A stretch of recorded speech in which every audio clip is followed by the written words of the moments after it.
আবারও মুখোমুখি হতে চলেছে ২২ গজের দুই চিরপ্রতিদ্বন্দ্বী ভারত ও পাকিস্তান। তবে এবার পুরুষদের নয়, নারীদের ওয়ানডে বিশ্বকাপ। ৩০শে সেপ্টেম্বর থেকে শুরু হতে চলা এই টুর্নামেন্ট নিয়ে ক্রিকেট বিশ্বজুড়ে উত্তেজনা তুঙ্গে।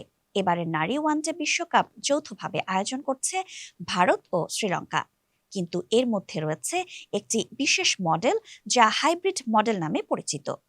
এই চুক্তির আওতায় পাকিস্তান তাদের সব ম্যাচ খেলবে শ্রীলঙ্কার কলম্বোতে। ভারতীয় ক্রিকেট বোর্ড এবং পাকিস্তান ক্রিকেট বোর্ডের মধ্যে হওয়া এক ঐতিহাসিক চুক্তির ফলেই এটি সম্ভব হয়েছে। টুর্নামেন্টের উদ্বোধনী ম্যাচেই চিন্নাস্বামী স্টেডিয়ামে স্বাগতিক ভারত মুখোমুখি হবে শ্রীলঙ্কার। নিঃসন্দেহে এটি এক জমজমাট শুরু হতে চলেছে। তবে সবার নজর যে ম্যাচের দিকে থাকবে তা হলো ভারত বনাম পাকিস্তান মহারণ। আগামী ৫ই অক্টোবর কলম্বোর আর প্রেমাদাসা স্টেডিয়ামে অনুষ্ঠিত হবে এই ব্লকবাস্টার ম্যাচটি। ক্রিকেট প্রেমীরা অধীর আগ্রহে অপেক্ষা করছেন এই ম্যাচের জন্য। এবারের বিশ্বকাপ খেলা হবে রাউন্ড রবিন পদ্ধতিতে, অর্থাৎ প্রতিটি দল একে অপরের সঙ্গে একবার করে খেলবে। এরপর পয়েন্ট টেবিলের শীর্ষ ৪ দল সরাসরি সেমিফাইনালে জায়গা করে নেবে। প্রথম সেমিফাইনাল ২৯শে অক্টোবর গৌহাটি বা কলম্বোতে অনুষ্ঠিত হবে।